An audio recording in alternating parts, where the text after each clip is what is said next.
For learning to draw, one needs to have spontaneity and flow in the lines. One should randomly keep on making circles, leaving the hand free or without any restrictions. Gradually, out of many circles, one can choose the best one and turn it into any shape one wants.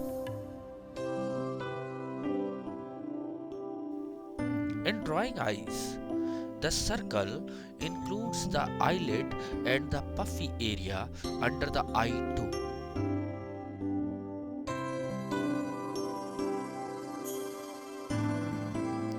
Draw first eye shape in geometrical way.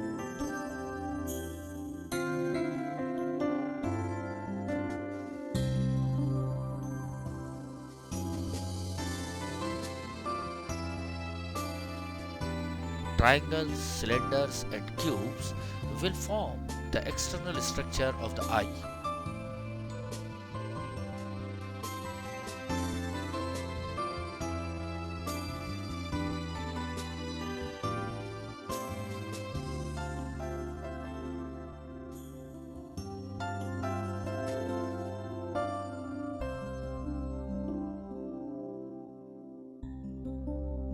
There are different types of eyes.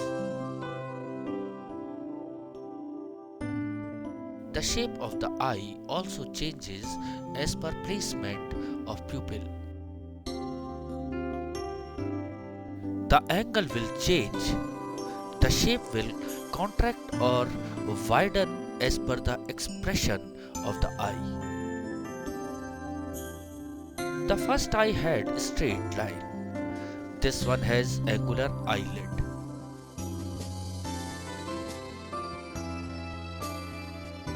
In the first one, both the sides of the eye are even, whereas in the second, the left corner is narrower than the right side.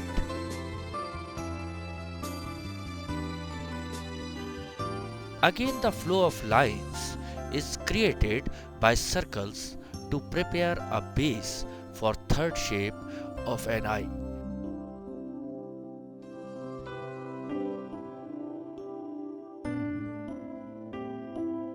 The third shape will get thin towards right side and wider towards left, unlike the second eye.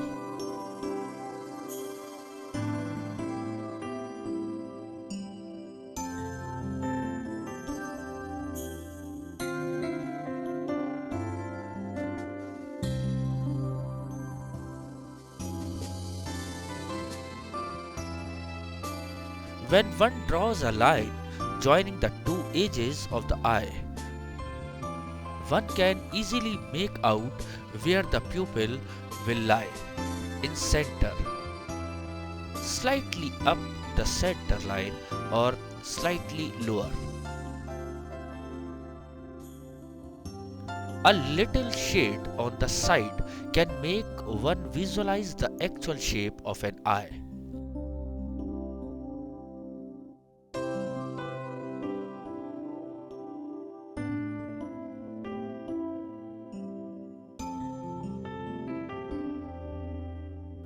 After understanding the basic shape of an eye through geometrical forms, one can easily grasp the realistic look of an eye.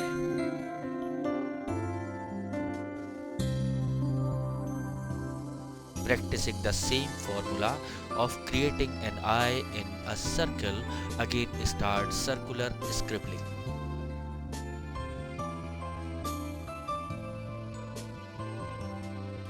Draw the line in a smooth flow, trying to catch the shape of front eye.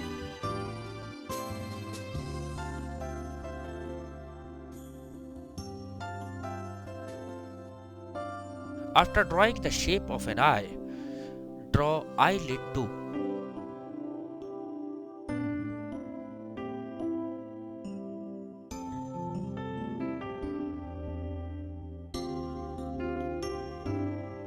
One can see the difference in hard lines of geometrical eyes and flowing lines of realistic eye.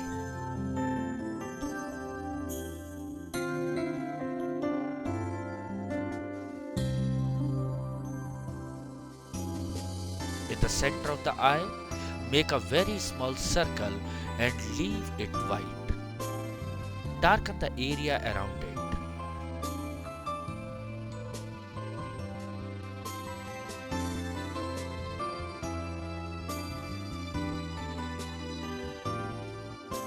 The star contrast highlights the little white spot.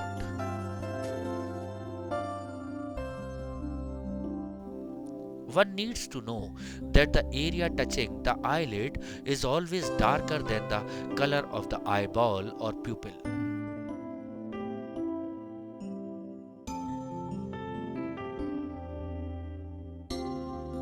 Lightly start shading the pupil, the outer line slightly darker than the main area of pupil.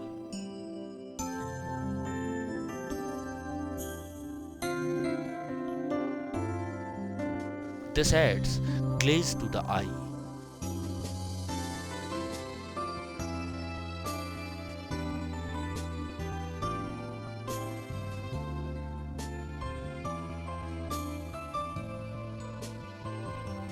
A thin line under the eye will add another dimension.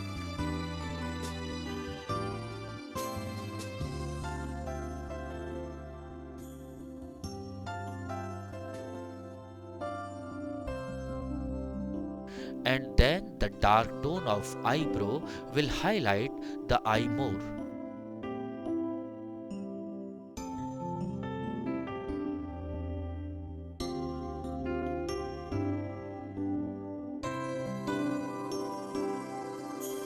Hiran Power once said, "The eye is the window of the soul, the mouth the door." The intellect, the will are seen in the eye. The emotions, sensibilities, and affections in the mouth. The animals look for man's intentions right into his eyes.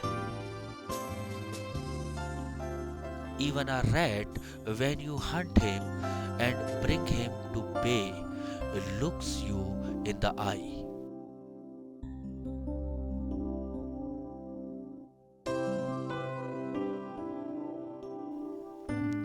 Another play of circular movement from outer circle leading to the center, automatically creating an illusion of pupil.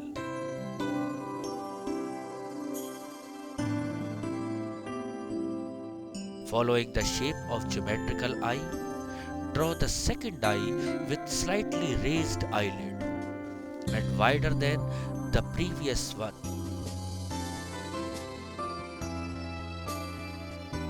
The simplified form will lead an artist to the path of the realistic expression.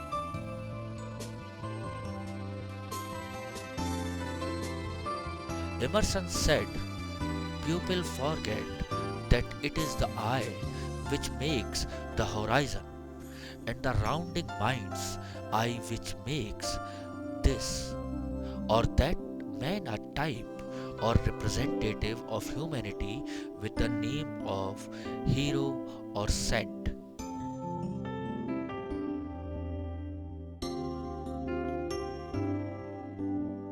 From the expression of an eye, one can guess if it's happy, sad, pensive, serious, angry, etc.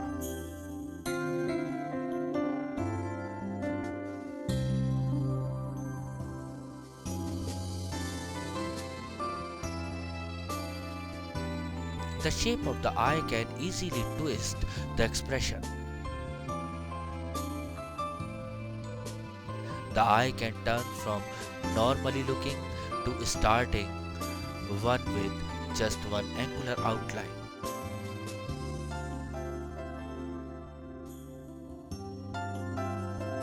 The shading has to be done in the same way. keeping one white dot confined in another dark circle, and then lightly shaded pupil.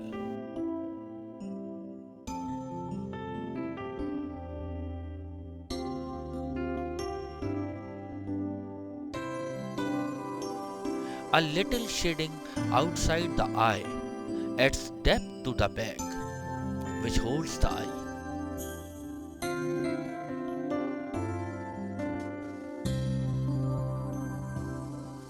One needs to be observant of the shape of an eye, as that helps a lot in bringing out character of a man.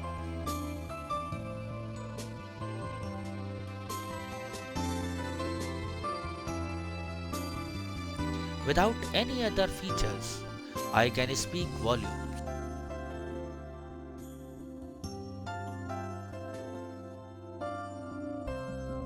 One can peep into the soul by a glance at eyes.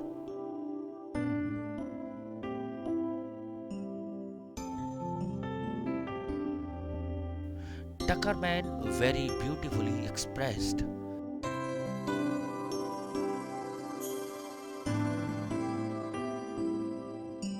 The eye speaks with a eloquence and truthfulness surpassing speech.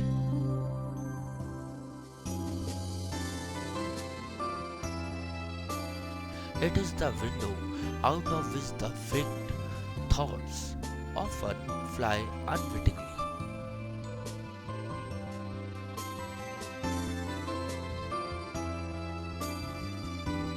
It is the tiny magic mirror on whose crystal surface the mood of feeling fitfully play, like the sunlight and shadow on a still stream.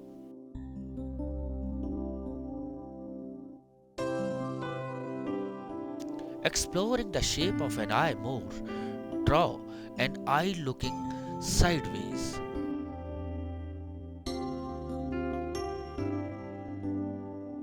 The eyelid will become short at the top and elongated on side.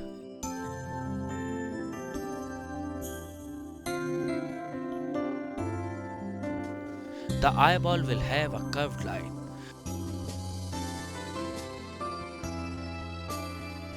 Darken the center of the pupil and again shade the remaining area with a lighter tone.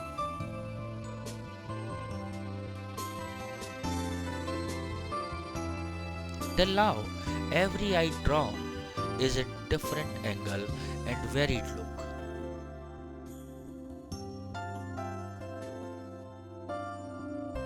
Practice only can strengthen the hold of an artist over the subject.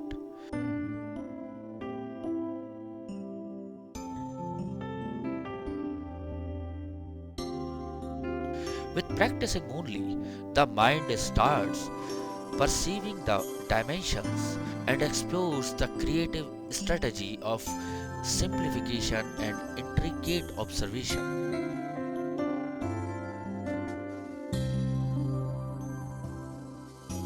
Explore the drawing of an eye in another shape. The angular eyelid will add another character to it.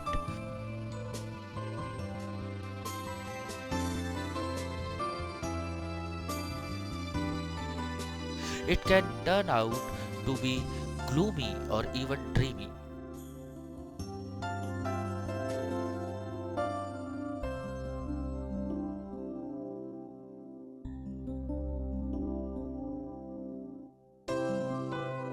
Camille Pissarro aptly said,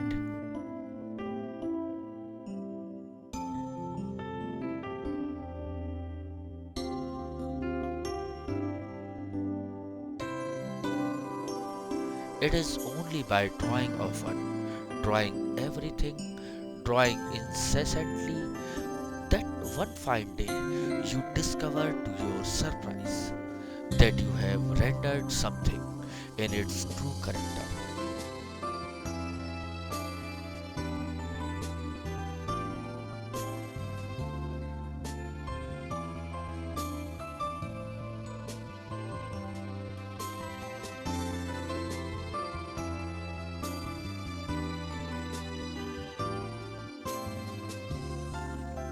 After darkening the pupil, defining the shape of the eye will bring out the exact character.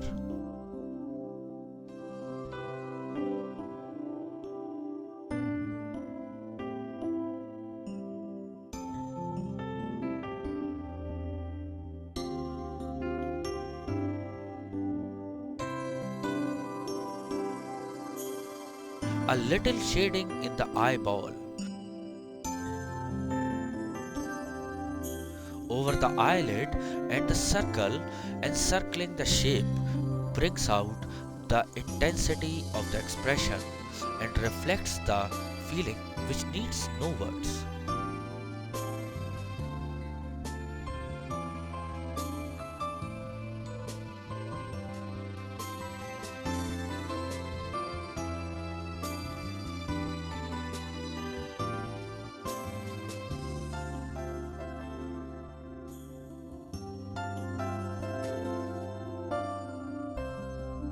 Till now, the eyes drawn have been very calm, stable, mellowed down, and dreamy.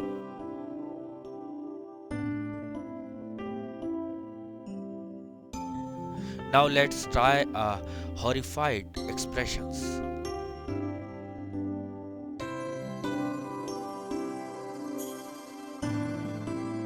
In a normal eye, the pupil is slightly hidden under the line of eyelid, but in terrified look,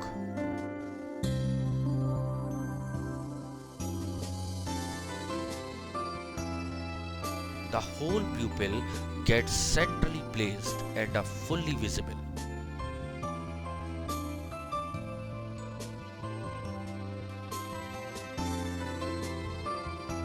By darkening the line under the eyelid, another depth crops up.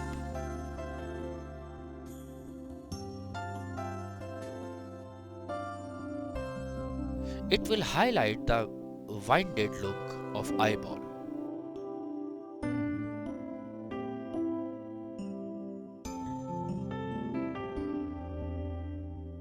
A little shading around the eye confines it in circular shape, and one can easily make out the expression being reflected in the eye.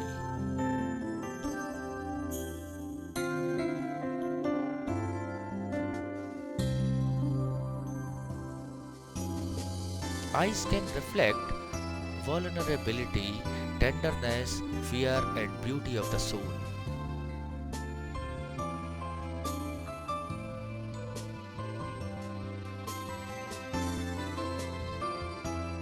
Amadeo Modigliani said, "When I know your soul, I will paint your eyes."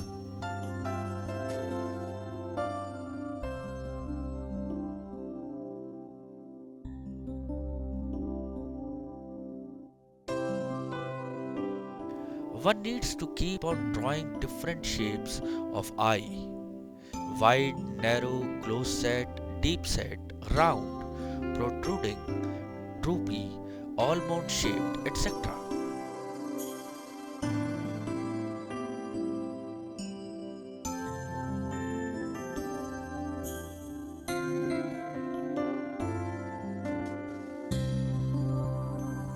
Various quotes describe the value of the eyes.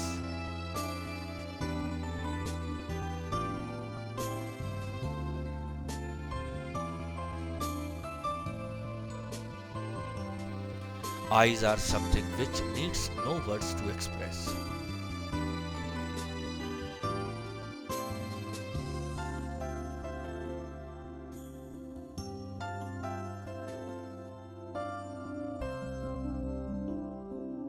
For instance, Du Barata said, "Those lovely lamps, these windows of the soul."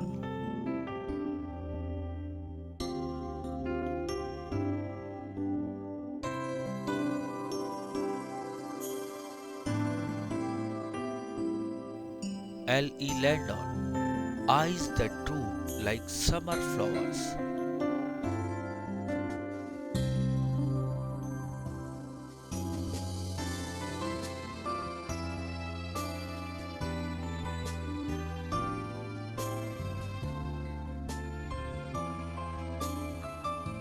Shakespeare.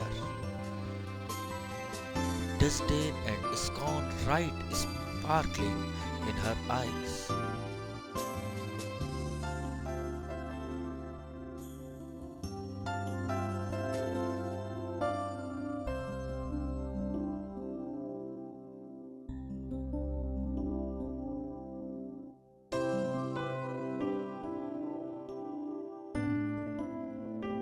Edison, love, anger, pride, and avarice all visibly move in those little orbs.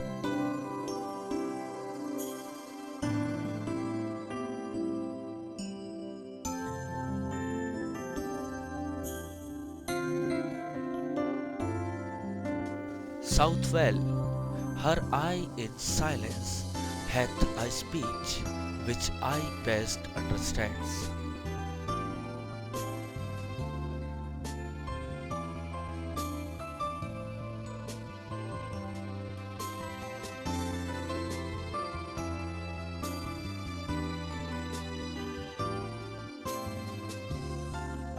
Alphonse Care, women's glances express what they dare not speak.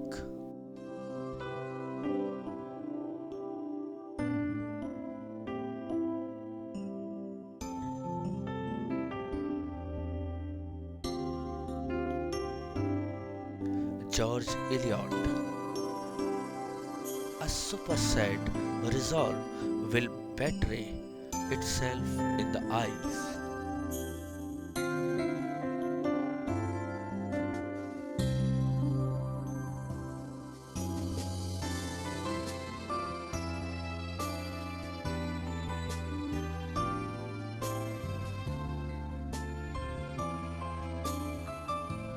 Another important facial features to study is lips.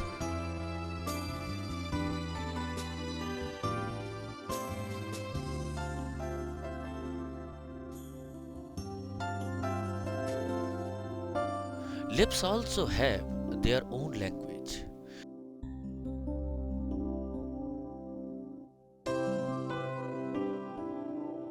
They are also of varied shapes: wrinkled, drooping, thin, uneven, thin or thick upper or lower lip, full lips, etc.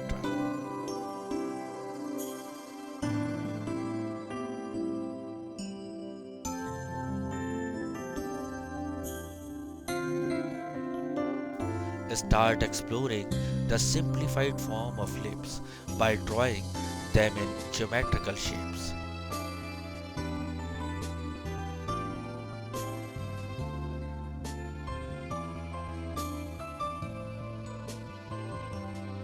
The straight line will play the role of the line which is formed when two lips, upper and lower, meet.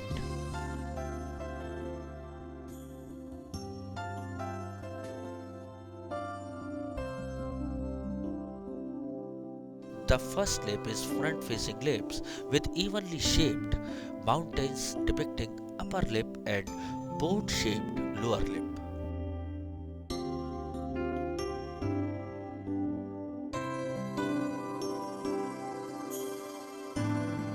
Those angles keep on changing as the lips keep on turning sideways.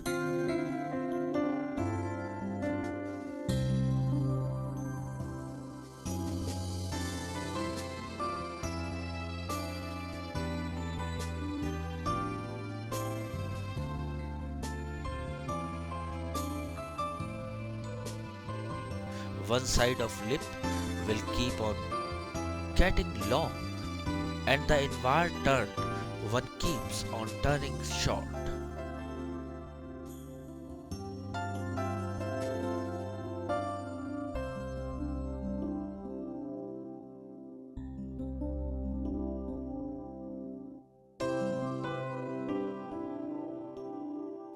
By the time the lips totally turn to profile, just one triangle is visible for upper lip.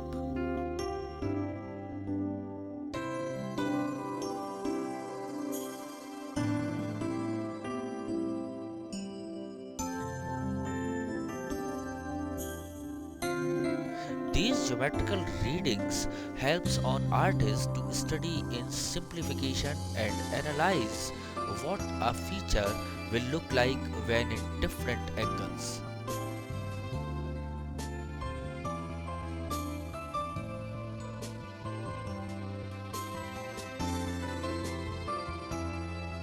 The center part of the lips being raised catches the light. That's why they are lighter and the shading is just being done on the sides of the lips.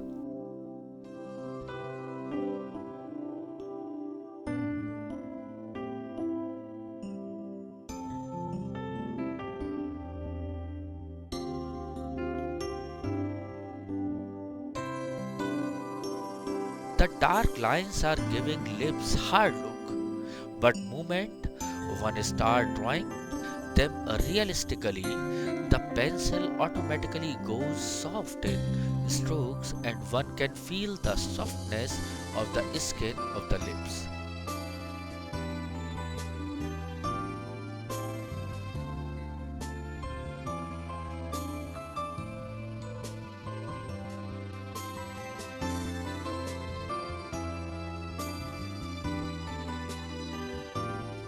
The sharp angles of geometrical shape will now convert to soft and round shapes.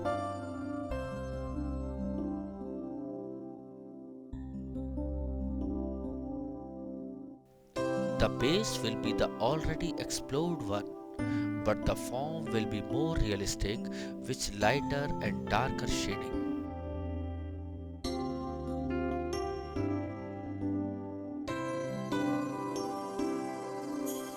Now an artist knows which part of darken and which to keep lighter in shade.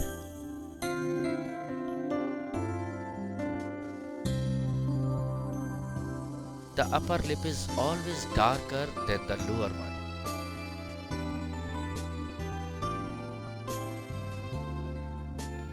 The top lip has its characteristic bow shape which varies considerably from person to person.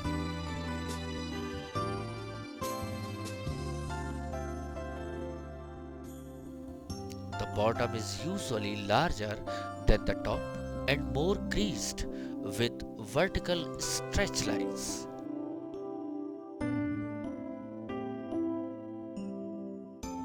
The upper lip slopes inwards and is normally darker in tone as it is shaded from the light.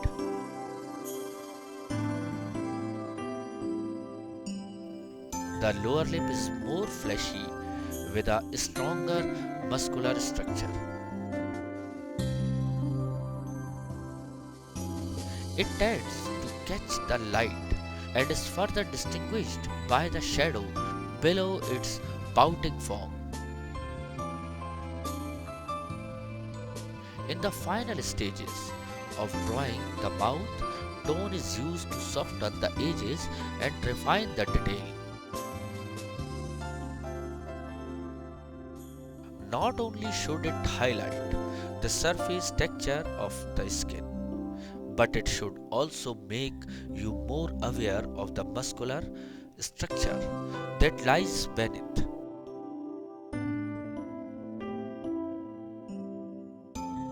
There is a subtle softening around the edges of the lips which helps to blend them comfortably into the face.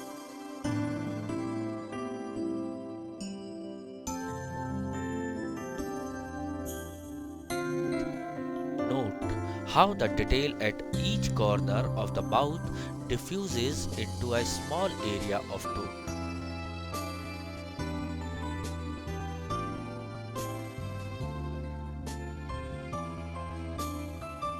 The lip in 3/4 profile will take a softer look in the drawing. The line joining two lips together will be darkest at the inward and raised part of the lip will be emphasized with lighter and middle tones of shading.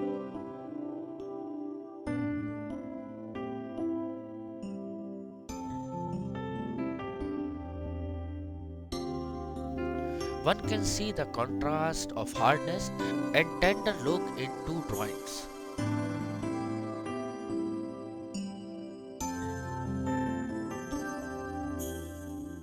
Initially, all these studies appear too restraining and mechanical to the artist.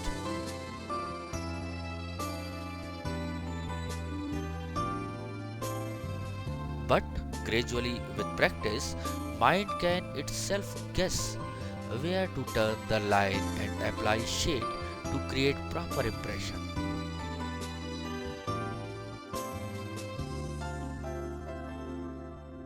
Like Balthus says, one must always draw.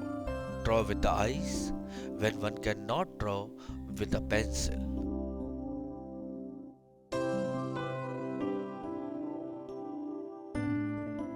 The lips in full profile will appear like a sleeping heart, where the second side of the lips gets totally hidden.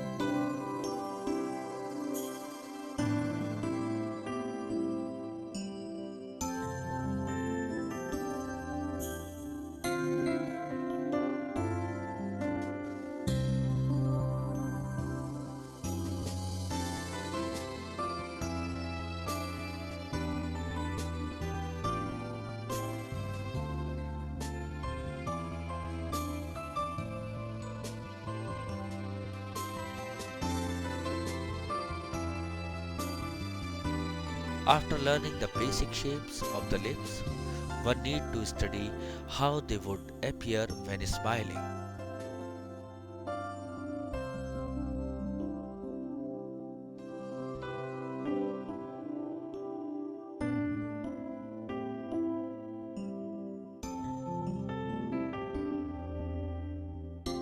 In smiling lips, the middle line joining the two lips together will take upward, turn, curve.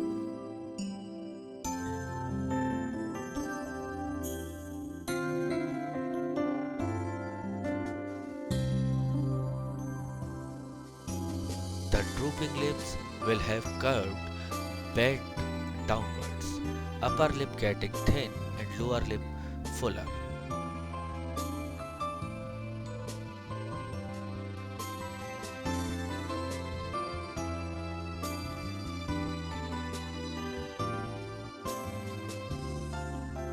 A shape like W is the shape of the chin when seen from downwards.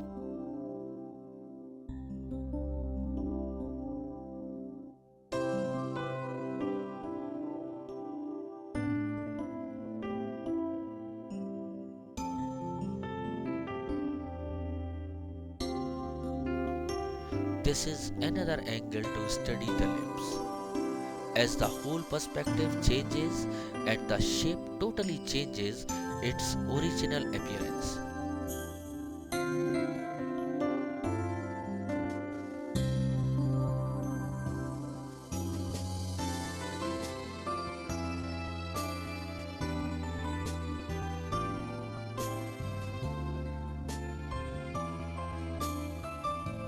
The next facial feature which determines the character is nose.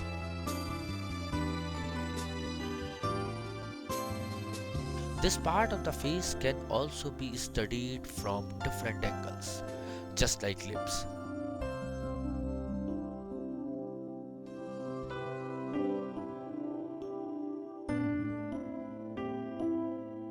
Just like lips, nose also has numerous dimensions to it.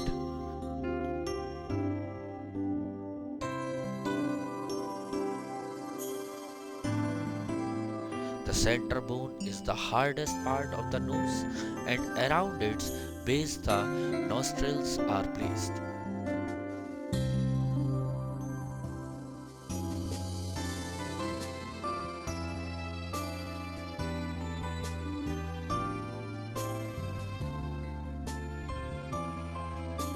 So while simplifying the shape of nose is geometrical way, one needs to read three angles: the rectangular bone and two triangular sides of the nose.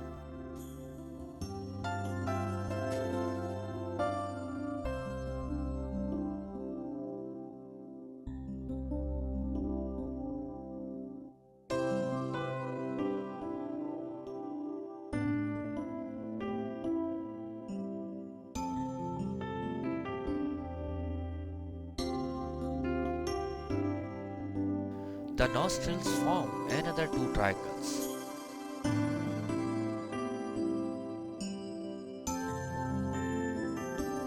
While adding circles to the shape, the bigger one is on the lip of central bone and two smaller ones hold the curves of the nostrils.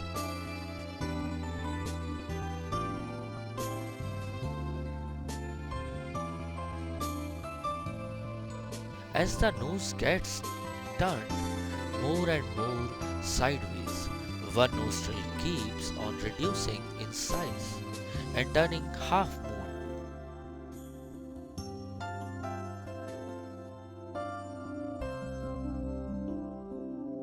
The nose of side facing face has just two circles, one on tip of the nose and the second one of single nostril visible.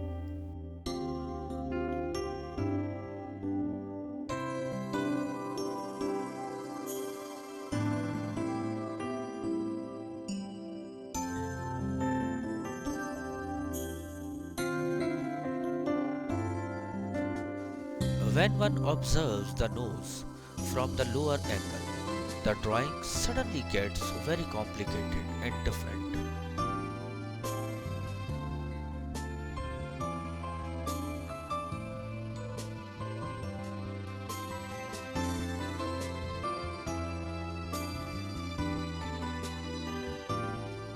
The curves change, the nostrils become the highlight.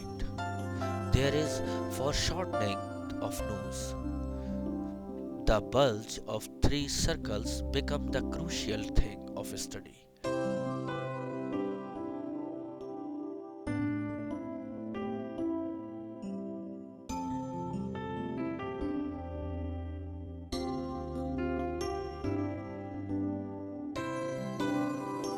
One needs to block the series of curved planes of the nose with its appropriate tone, giving it a three-dimensional form by strength and subtlety of the tone.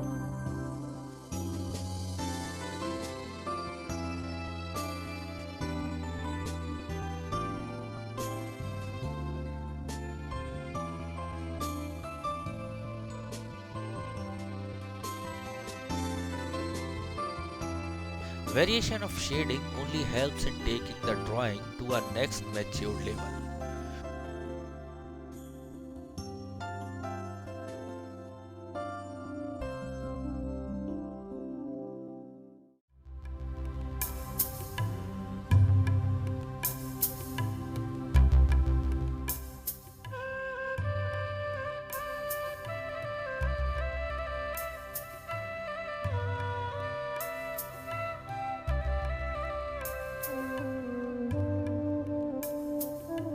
One needs to study the prominent characteristics of the nose, if it's small, medium, or long.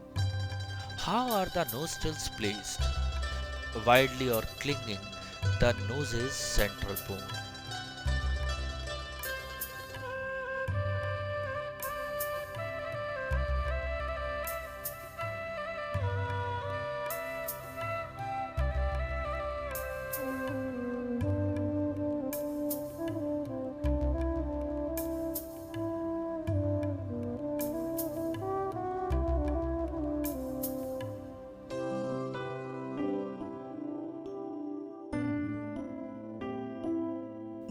One cannot learn this in a glance.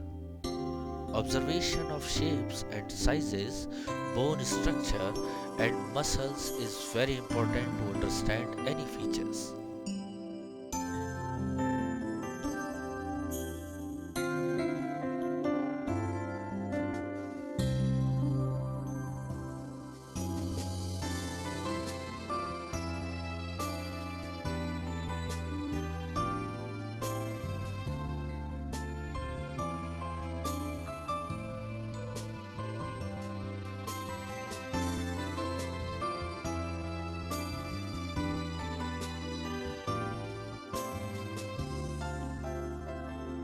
An impression of movement can be achieved by series of shapes. None of them needs to be thin, sharp or linear, but collectively they can suggest sequence, direction, or thrust. Line in general represents the viewer's conclusion, a set of forms in going somewhere.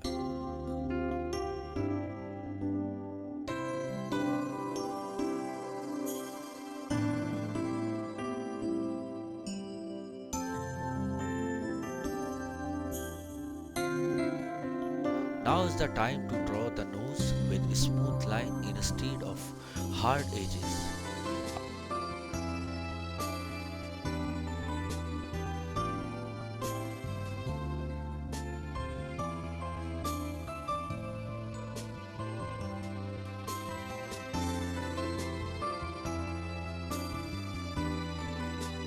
After being aware of all the details which form a nose, it gets easier to grant it a realistic shape.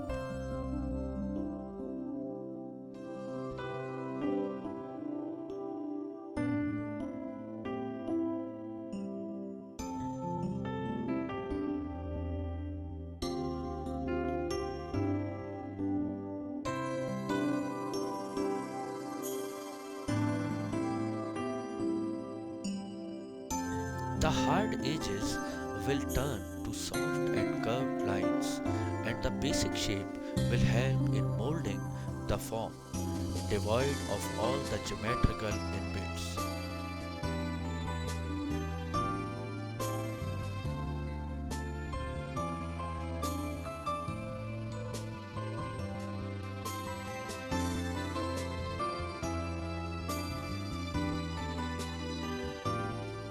Mind can guess the areas to be shaded and with what intensity as per ups and downs of the planes of the nose.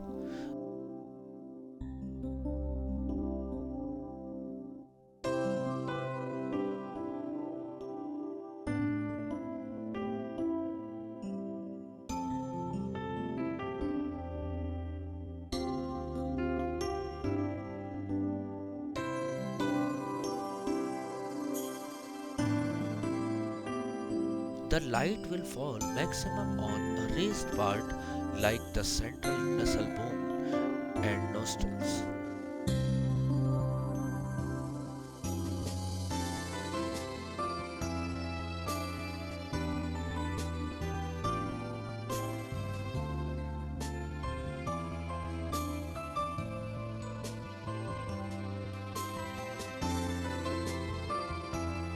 The shading will be darker on the sides of the nose and darkest will be that of nostrils.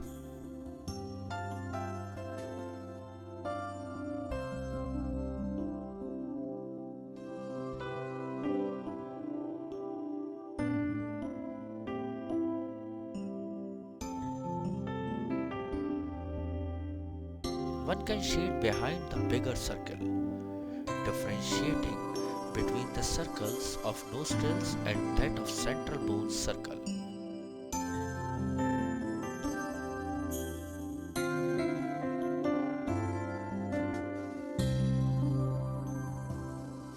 Automatically the shape will get defined with all its indentations, angles and depth.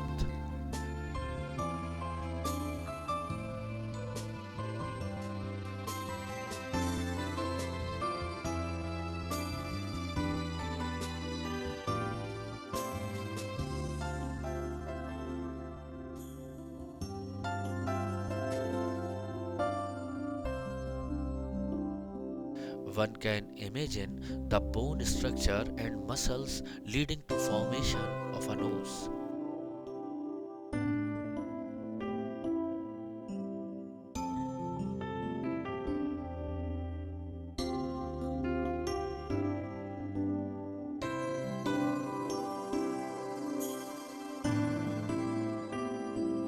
The lines of shading have to be softer on the angles as subtle strokes will later on get blended with the tones of the face and become a part of it.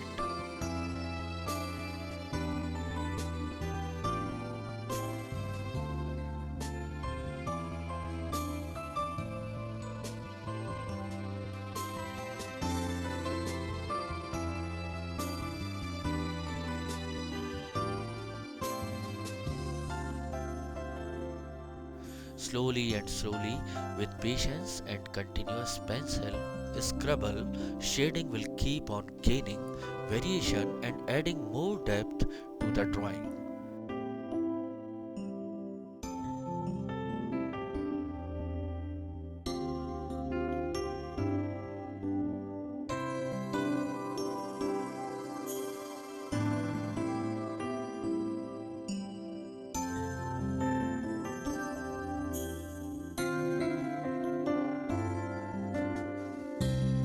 Realization of internal as well as external structure will come in the artist, and he will start looking at a familiar object in different light.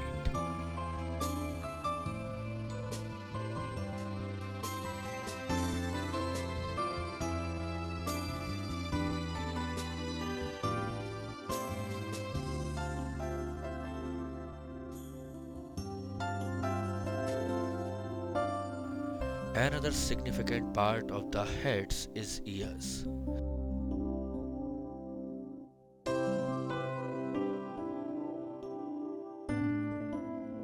Like nose, even ears have many curves to explore and study.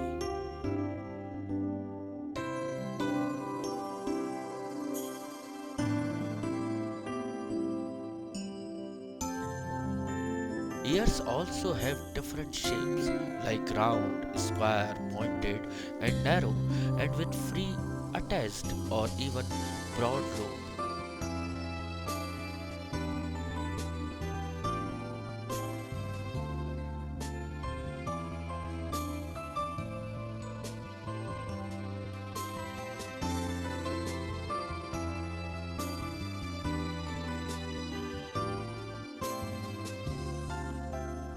The depths of ear starting from outer bone to inside includes of helix, superior crus, inferior crus, scapha, antihelix, tragus, antitragus, the inside depth, concha, and then lobule.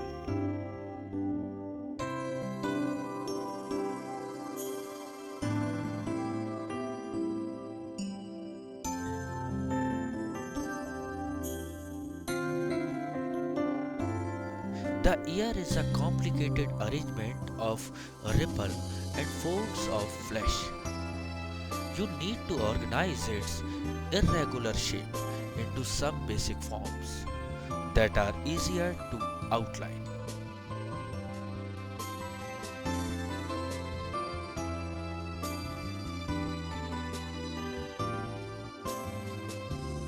You can then use this linear framework to gradually build up its complex form with tone.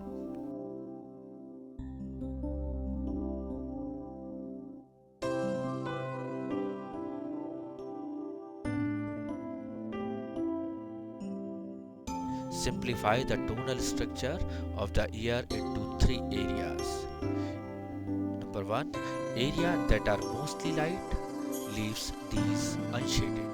Number two, areas that are mostly dark, shade these with mid-tone. Number three, areas that are externally dark, shade these with dark tone.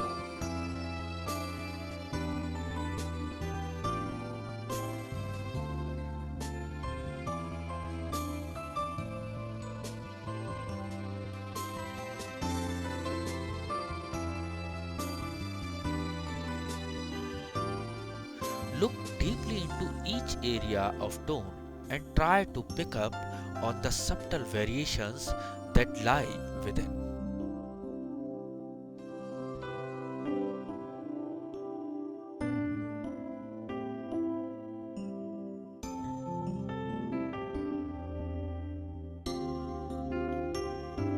You may have a darken some of the light areas and lighten some of the dark areas to achieve a balance of tone.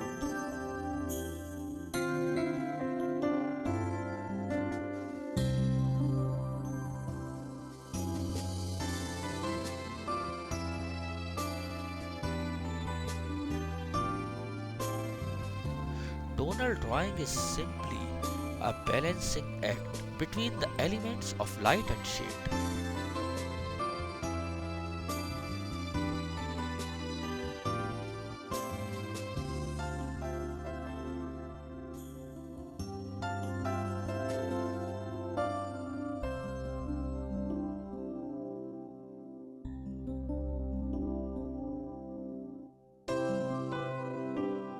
In fact, all drawing is a constant balance between your observation, your concentration, your judgment, and your technique.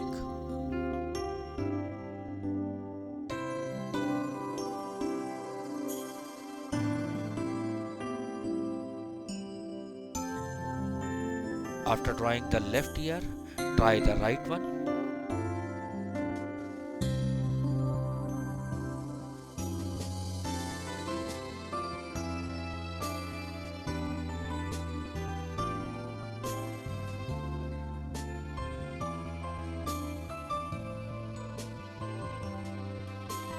The indentations will remain same, but the length of lobe and cutter curve might change as per the shape.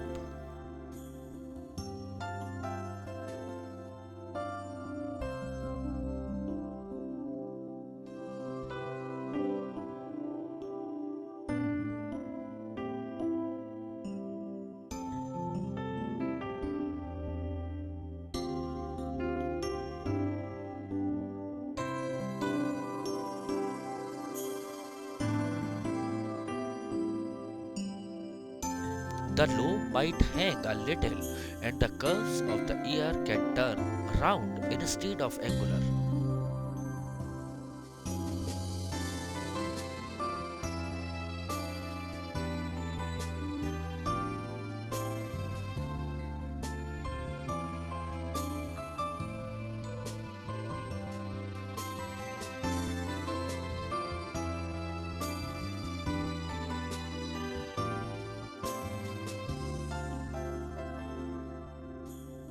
The angular variations of shading can enhance a few parts of the ear and even take the vision deep into the depth of the ear.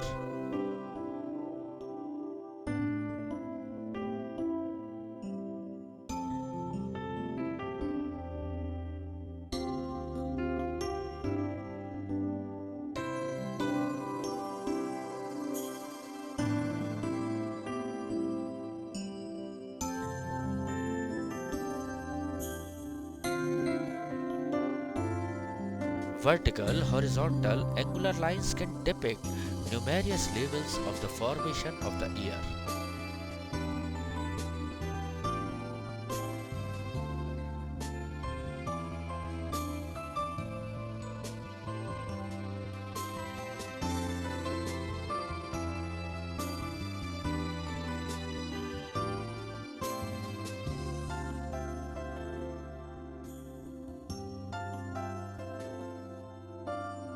Another experiment with the ear can be done from another angle, where one can see the slight curve of behind the ear area.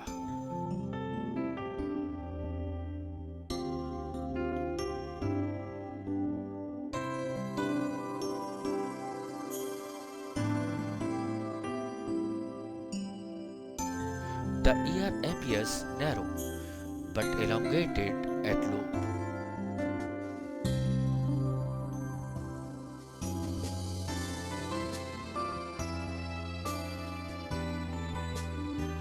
As one keeps on practicing, more and more vision is enriched and one loves to explore new dimensions.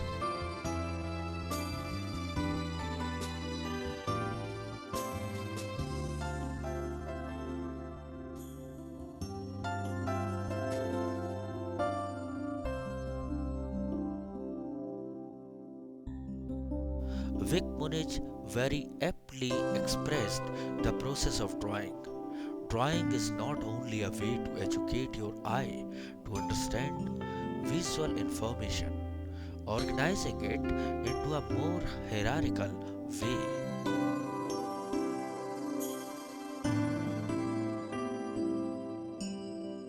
a more economical way, When you see something, if you draw often and frequently, you examine a room very differently.